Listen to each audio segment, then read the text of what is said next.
네, 마약을 전국에 유통한 일당과 구입한 사람들이 무더기로 경찰에 붙잡혔습니다. 구매자 대부분은 SNS에 접근이 쉬운 젊은 층으로 한 번쯤 괜찮겠지라는 잘못된 생각에 마약을 구입한 것으로 드러났습니다. 보도에 김한식 기자입니다. 지난 4월 서울시 강남구의 한 골목. 한 남성이 에어컨 실외기 뒤편에 물건을 놓고 촬영한 사진을 어디론가 전송합니다. 잠시 후 같은 장소에 나타난 또 다른 남성이 물건을 찾아 유유히 사라집니다. 비슷한 시기 서울의 한 주택가. 담벼락 사이에 무언가를 놓고 사라지자 택시를 타고 온 여성이 찾아갑니다. 이른바 던지기 수법으로 불리는 마약 거래 현장입니다. 비수도권은 고속버스 수화물을 이용해 거래했습니다.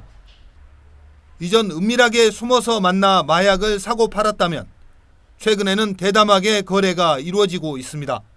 마약을 숨길 장소를 밀색하던 중 인적이 드문 장소가 발견이 되면 즉시 마약류를 숨기고 다른 곳으로 이동을 하는 것으로 확인됩니다.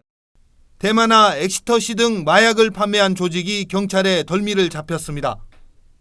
지난해 11월부터 최근까지 이들 조직이 전국에 유통한 마약류는 5억 원 상당. 경찰 조사 결과 총책 A씨는 SNS를 이용해 고용한 조직원에게 닉네임으로만 지시를 했습니다. 또 사회관계망 서비스에 마약 채널을 개설해 마약 구매자를 모집했는데 거래는 모두 가상화폐로만 이루어졌습니다.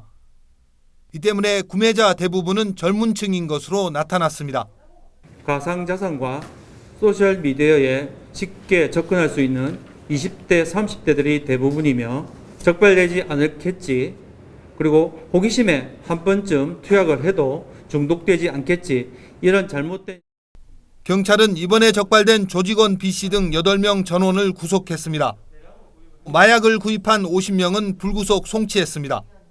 또 달아난 총책을 추적하는 한편 이들 조직으로부터 마약을 구매한 사람이 더 있을 것으로 보고 수사를 확대할 계획입니다. 헬로티비 뉴스 김한식입니다.